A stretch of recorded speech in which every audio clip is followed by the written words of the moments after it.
On today's show, a little double Clippers action with the Brooklyn Nets win and the loss against the Cleveland Cavaliers.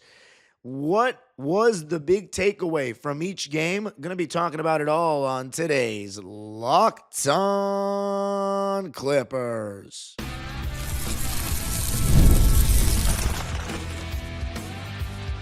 You are Locked On Clippers, your daily Los Angeles Clippers podcast. Part of the Locked On Podcast Network, your team every day.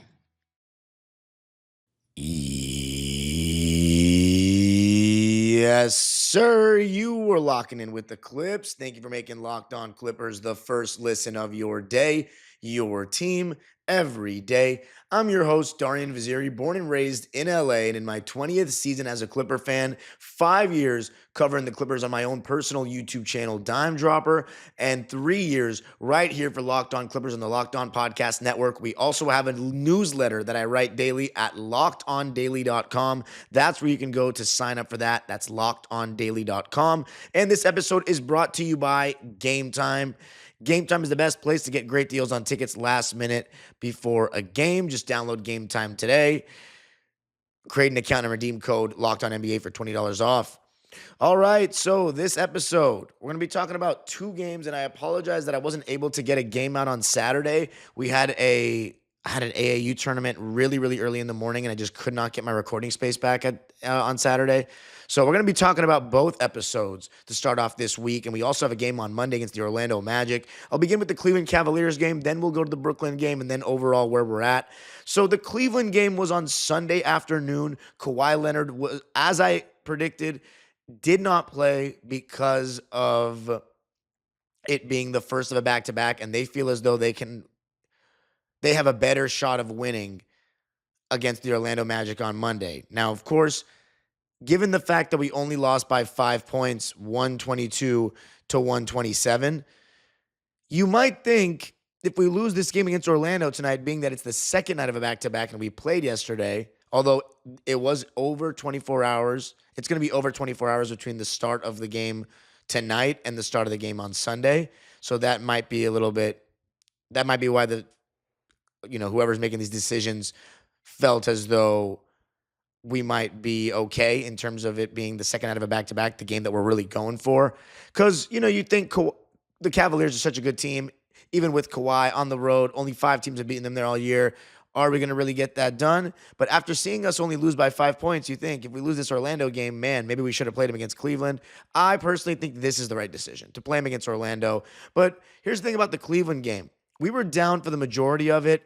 I don't think this was a real winnable game. I think the box score or the final score doesn't really tell the full story. We were down by as many as 18. We were down double digits for a large majority of the game, but we just did an amazing job of just staying in it. And a lot of that was Norman Powell.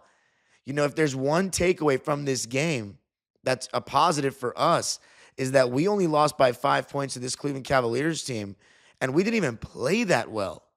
We shot pretty well, 48% from the field, 39% from three, although the free throws, 73% from the line.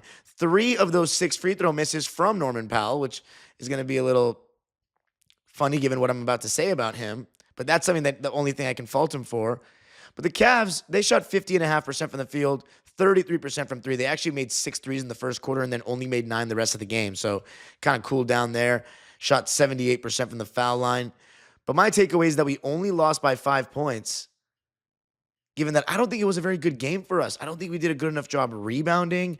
I thought that our effort in transition defensively wasn't great. I thought our defense wasn't as good as, most games. Ivica Zubac was slow to react on a lot of things. James Harden didn't even have a good shooting game. I mean, both Zoo and Harden weren't great in my opinion. They looked a step slow. Like, maybe they shouldn't have even been playing. But that being said, they still had 4... that's excessive, honestly, for me to say they shouldn't have even been playing. But it looked like that for stretches, and then they'd have a decent stretch. But Zoo had a double-double with 14 and 13. But that's funny that's become kind of a pedestrian game for him, 14 and 13. But a lot of it was the defense. I felt he was slow to react and was caught flat-footed a couple of times. And that you don't usually see that from Zoo anymore. But there were times where guys were getting in the lane, and it just felt like he wasn't even contesting at all. So it just felt as though he wasn't up to his usual mark in terms of his effort. And then James Harden did not have a good defensive game, and he shot a lot of threes. He settled a lot. Now, there was a spacing issue, and I'm going to talk about that in a sec. But he had 24 points, 8 rebounds, 8 assists on 7 for 18 shooting, 4 for 12 from threes. So 12 of his 18 shots were threes. Some of them I thought weren't necessary. And then only 6 free throw attempts. He averages 7 a game. So just 6 free throw attempts, even without Kawhi, is not the best game for him. So Zoo and Harden not having a great game, even though their stat lines still look pretty good, 14 and 13, 24, 8 and 8. And we still only lost by 5 without Kawhi in Cleveland. And Evan Mobley had 22. Jared Allen had 25. Darius Garland had 19.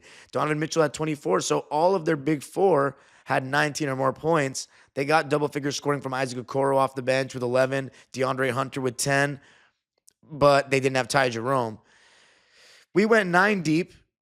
Amir Coffey had a little injury scare. He left the game with knee soreness. Hopefully he's all good because we definitely missed his shooting a bit. But Norman Powell, 34 points, 1 rebound, 4 assists, 1 steal, and just 1 turnover on 13 for 24 shooting, 5 for 11 from 3, and 3 for 6 from the free throw line. He was shooting terribly from 3 post All-Star break, post injury, and then we went on this road trip, and he found his shot again. He has shot 11 for 21 from 3 on this road trip. He is playing at a high level again, and I think this game was a great game without Kawhi to get Norm feeling good about himself again. Do you know how many higher scoring games he's had than the one he just had against Cleveland this season? Well, he had the 41-point game against Utah right before the All-Star break. But 34 points? He had 35 at New Orleans on December 30th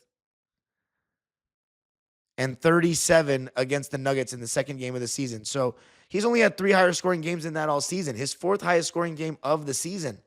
34 points for Norman Powell. So it's really good to see that. And it came in a variety of ways. He actually started off by making some really tough shots. And then he started to hit some of his open threes, but he was hitting those rhythm threes that sometimes there's a hand in his face and it just doesn't even make a difference, which was great to see because that's the Norman Powell that we were getting, throughout the early portions of the season. That's the Norman Powell that was almost an all-star. So he was also able to get downhill, really attacking Darius Garland. To start the game, they started with Strus on Harden, Jared Allen on Zoo, Donovan Mitchell on Derrick Jones Jr., Evan Mobley on Chris Dunn, and then Darius Garland on Norman Powell. And you know that Darius Garland, he can be attacked. He's their weak link there defensively. And we started you saw Norm kind of going at him late in that second quarter because that first quarter wasn't great for us. Our matchups, we had DJ on Darius Garland. So Derrick Jones Jr. started instead of Kawhi. Chris Dunn on Donovan Mitchell. Ivica Zubac on Jared Allen. Norman Powell on Max Strus. And James Harden on Evan Mobley. Zoo in drop coverage. Jared Allen also in drop coverage. But as I said, I thought turnovers and second chance points were spelling trouble for us. And that's why we fell behind early on in the game. And they were raining threes in transition. And when they were making those threes, it was stagnant offense for us. But in the second quarter, we kind of woke up a bit. Ben Simmons had 2 straight buckets. And we had Ben Simmons and Ivica Zubac sharing the court in this game. And I don't know. I don't think it looked too bad, but it didn't look too great. We definitely had some spacing issues in this game. And a lot of it comes from Chris Dunn. Just teams don't respect him at all defensively. And when we park him in the corner, Evan Mobley was guarding him and was just ready to sit on any post-ups that we had any post-ups that we had Zoo doing.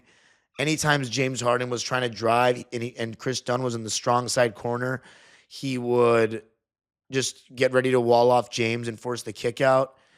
And he was rotating and just sitting on the block, essentially. So to counter that, we can put Chris Dunn in more short roll situations as the screener. But he's also just got to knock down shots. And to be fair to him, he didn't actually shoot extremely badly. He was 3 for 8 from 3, 5 for 13 from the field. I think he's just got to keep letting it fly. But I also think that Ty Lue's got to be mindful, and the coaching staff has to be mindful that Derrick Jones Jr. is better than him because of that ability to attack closeouts and hit the three ball at a 36.5% clip. Chris Dunn for the season now is shooting 31% from three, which is, what we knew was his weakness coming into this thing. But the thing is, he also can look very unconfident offensively at times. So for me, I love Chris Dunn. I think it's a travesty he's not going to be an all-defensive player. But I think Derrick Jones Jr. should become that starter going into the playoffs and in the playoffs. And we should go towards him. And there was a moment in that fourth quarter where he was missing those open threes. And then we took him out of the game. And then Derrick Jones Jr. immediately hit it. But, 29 minutes for Chris Dunn. Derrick Jones Jr. played 30. He had 15 points, 3 rebounds, 2 assists, 1 steal, 1 block, and 2 turnovers on 5 for 8 shooting, 2 for 4 from 3, and 3 for 4 from the free throw line. Very solid game, honestly, for Derrick. He was all over the place in that second quarter. Really good hands, finishing, getting out and running, just jumping all over the place. But Norman Powell was the standout, and that's the main takeaway for me. 24 points in the first half, 34 points in the game. He is back. It's great to see him do that without Kawhi. Now on Monday, what is he going to do with Kawhi as we've started to trend back into plan. I shouldn't say trend back into because it's never been a thing this season, but get used to them for playing with one another with this version of Norman Powell, which is, essentially he took Paul George's role for real. So great game from Norm. Great stuff seeing him attack Darius Garland. And when we went small to end the half with Nico at the 5, Derrick Jones Jr., first half, Chris Dunn, James Harden, and Norman Powell. It's ISO matchup hunting, and it was nice to see Norman Powell kind of get to some self-creation there. So, we just never went away. We just never went away. But that third quarter when we got outscored 37-24, and we allowed 37 points in 2 quarters, the first and the third. We outscored them 39-31 in the second and 34-22 in the fourth. But our transition defense wasn't good enough. I think our attention to detail wasn't good enough, and our effort overall just wasn't good enough. So we lose this one 127-122, but I think the takeaway is that Norman Powell played great. And we only lost by 5 without Kawhi Leonard against a really good team that, honestly, in a 7-game series, I don't fear that much. But we would have to play them in the finals, so it's irrelevant. But coming up, going to be talking about Kawhi Leonard and the ridiculous game he had against the Brooklyn Nets. I got to tell you a little something about Game Time. Game Time is the best place to get great deals last minute on tickets. There's nothing like watching basketball live. The energy of the crowd, the sound of sneakers on the hardwood, and maybe even a celebrity sighting, especially if you're in LA. If you want to catch a game in person, Game Time makes getting tickets easier than ever. Game Time's new feature, Game Time Picks, filters out the fluff and shows you only the best deals on great seats, so you don't have to waste time scrolling through thousands of tickets. With seat views before you buy, no surprise fees, and the lowest price guarantee, you can book with total confidence. Take the guesswork out of buying tickets with Game Time Picks. Download the Game Time app, create an account, and use code LOCKEDONNBA for $20 off your first purchase. Terms apply. Again, create an account and redeem code LOCKEDONNBA for $20 off. Download Game Time today. What time is it? Game time.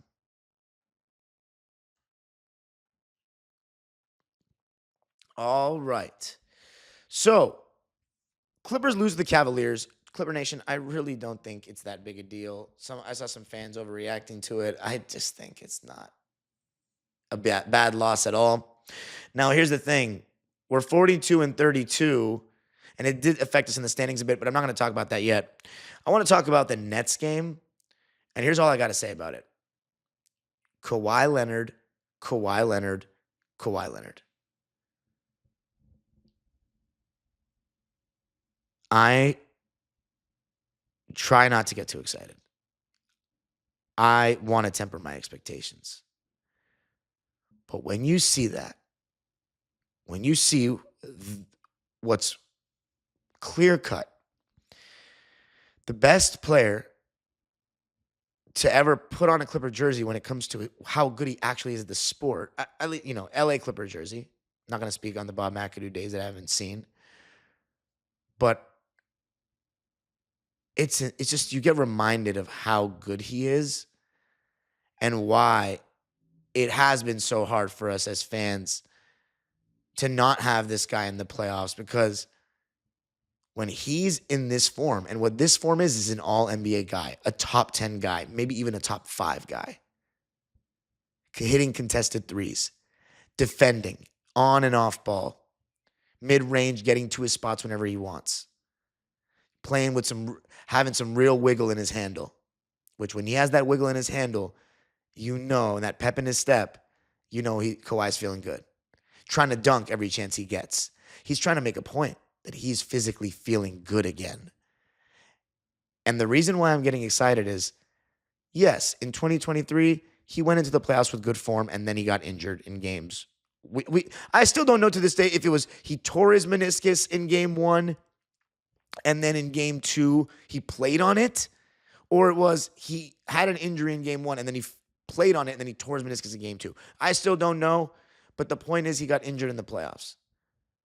But in 2013, despite the fact that he struggled with injuries and the rehab in the beginning of the year, and it took him a while to get going, Kawhi played a significantly higher amount of games in that season than this one. He played 52 games in 2023. Even if he were to play the final stretch of this season, which is the last 10 games, which he won't. He's going to miss that back-to-back, the Dallas one, and I'll be at one of those games. I think I'm going to be there on Saturday night. He will only have played 40 games or 39 games. So that's 13. That's a 13 or 12 game difference. Double-digit amount of games is significant for a player like him. It really is. So he'd be going into the playoffs playing his peak basketball if he can continue at this rate for another 9 games. And also not at the stage where there's any sort of like, damn, Kawhi's being worked too hard. He's getting tired. Like, he's been playing a lot lately. Like, he has been playing a lot lately, but not for that large of a stretch of time. He was on a minutes restriction for a while. So it just makes you optimistic that, like, oh my God, is this what's going to happen? Like, is this going to be the year that, not that we win it all, but like we get a healthy Kawhi for the playoffs with a full, no COVID? Because that's what we haven't experienced as fans. It wasn't until last year that we got to see Kawhi Leonard at a sold-out Clipper playoff game playing in it. And he was a shell of himself in that game too. I mean, what I was witnessing against Brooklyn and against New York and against Cleveland, I mean, I'm at a loss for words. Like, it's why I was so hyped when we got the guy, and why I've been so like hurt. It's not at him per se. It's just at the reality of it all. And I'm not going to sit here and say, this is it. This is the year, because I do believe words have power, but when it comes to predicting sports and stuff related to the Clippers, they do not, for me at least, because whenever I was positive as a kid, we never won, or I always end up disappointed when I don't expect anything. We usually end up doing something good, and then sometimes I get disappointed. Sometimes it doesn't work out, but I'm not disappointed. I think a lot of Clipper fans have had tempered expectations, but seeing this performance from Kawhi, these performances from Kawhi, where he's unguardable and looks ridiculous. I mean, there was one play where he stole the ball in help, and I tweeted about this, and then the play itself was quote tweeted by my guy Jay from London. He went behind his back to control it, caught the ball up the floor on that same next possession, jab, 3-ball contested in a dude's eye. I think it was Keon Johnson's. I mean, 10 for 14 from the field in this one. 31 points, 6 boards, 2 assists, 2 blocks, 4 steals, just 1 turnover on 10 for 14 shooting, and 5 for 6 from 3 in 27 minutes. It was complete, utter domination. Frank Isola was singing his praises on the Yes Network, the Nets Network, at halftime. I mean, you can't help but be ridiculously excited about what could be when he's playing like that. I got nothing bad to say. He was just, and by the way, this is exactly why I was saying that we need him to be the best player to win a series. I thought maybe James Harden, could have won us a series against Memphis if he was the best player. But no, I mean, are you guys seeing this? That was not disrespect towards James Harden. That was not an attempt to divide guys. Kawhi Leonard is just a different level when he's healthy. Different level than this version of James Harden. I'm sorry. It's the truth. Kawhi doesn't take plays off on D. Like, he doesn't take games off on D at all. I should say games off. Everybody takes some plays off, but he doesn't really. When he's on the court, he tries on both ends all the time, and that's admirable, man. That's not, again, this is not a dig at James. More of it's just showing how good Kawhi is. And I'm not even like, people are saying, oh, you hate Kawhi and all this stuff. Like, does it sound like I do? Because hate is a very strong word in the first place. But no, I mean, you can say as a fan, I've hated his time with the Clippers. Yes. But 90% of that is injuries that, he doesn't really have control over. It's just how it's gone. But I was jumping for joy against the Nets. It was ridiculous when he gets in that mode. So coming up, we're going to be talking about where we're at. Where are we at with 10 games left? We got Orlando on Monday, but what's our big picture situation right now? What's it looking like in the standings? Going to be talking about that coming up.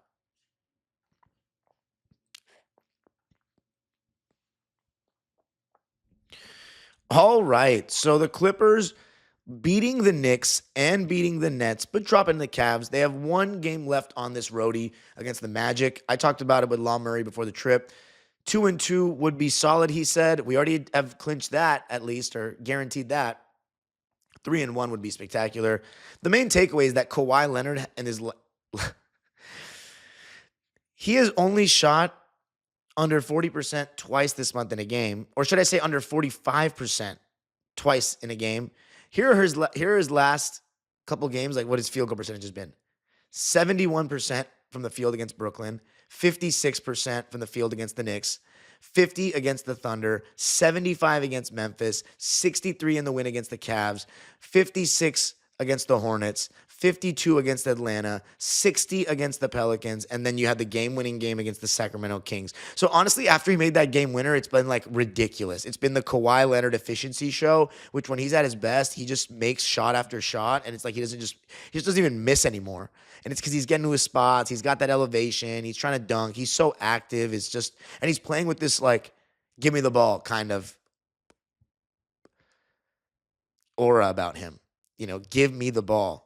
That's that Tim Duncan like stare. He doesn't have to say much, but he just gives you those eyes and puts his hand down. He wants the ball. So when we look at our situation right now, 42-32, we got 10 games left. Our remaining games are, we got this next one against the Magic. Then we return home playing against the Pelicans on Wednesday. I will be there. And then we got the Mavericks on Friday. I will not be there. It's a 5-game homestand. It's New Orleans and then Dallas back-to-back. I'll be there on Saturday, not Friday. San Antonio on Tuesday. I'll also be there. We should win that game given all their injuries. And then Wednesday against Houston will actually be a really interesting game. Really interesting. Because we might face them first round. And it'll be a good gauge, but it's a back-to-back. So honestly, I would go, damn, that's going to be a tough situation. We'll talk about what we should do in terms of decisions, which game should we rest Kawhi, all that. But I think we can beat San Antonio without Kawhi for sure at Intuit. Those last two games are very intriguing. At Sacramento and at Golden State, with them being the seeds that they are and us being the seeds that we are. Although we do have the tiebreaker against Golden State, but what if we have the same record with a game left? Like, that would be a disaster. We do not want to finish below them by any stretch. So let's look at the standings right now. We are currently back in 8th place. Now, the Dallas Mavericks are out of the picture, basically. They are 6 games back in the loss. Actually, the Sacramento Kings game really doesn't mean much. So the Kings and the Mavericks each have 38 losses, and we're 10 games over 500 with 32 losses. So we might not even hit 38 losses in the season. So let's forget about them. The Mavericks and the Kings are not catching us. They'll be playing each other. Now, who's a worse matchup for us? I think honestly, Who cares? We should beat both. It's Anthony Davis and who else? Kyrie Irving's out. Sacramento has the Zach LaVine. If Zach LaVine, gets hot one game or DeRozan gets hot one game, I don't know. But Dallas hasn't lost with AD, so that's a little interesting. But like some of those games are with Kyrie. I don't know. I don't care. I think either of them should be food. But I don't want to play the Thunder. So we need to make sure that we're not involved in that second play-in game at all. Now, we have a 42-32 record, and the Timberwolves have a 43-32 record. So half a game difference. So tonight's a very interesting night. Do the Timberwolves play tonight? Let's check. They do not. So we will find out if we're a game behind them or if we're tied with them. But the only unfortunate thing with the Wolves is we do not own the tiebreaker with them. They beat us in that horrible game, one of the only games this season where it felt like we didn't even try, 108-80. That was bad. And then they beat us by 1 point, 93-92. That was in Minnesota. That was that low-scoring game.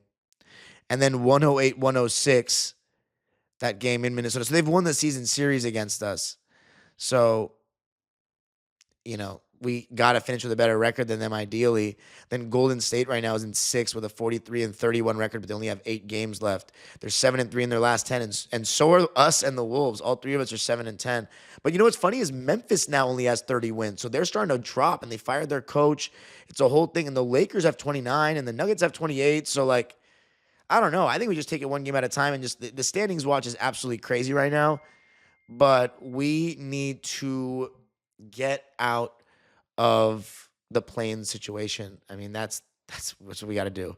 But anyway, you can follow me on Twitter and Instagram at DimeDropperPod. Subscribe to my own YouTube channel, Dime Dropper, for even more LA Clipper and LA sports content. I'll be live directly after the Magic game, and I was live directly after the Cavs game. So if you're wondering, man, it took too long for the episode, I'm sorry. Again, the bed has been moved into my new spot.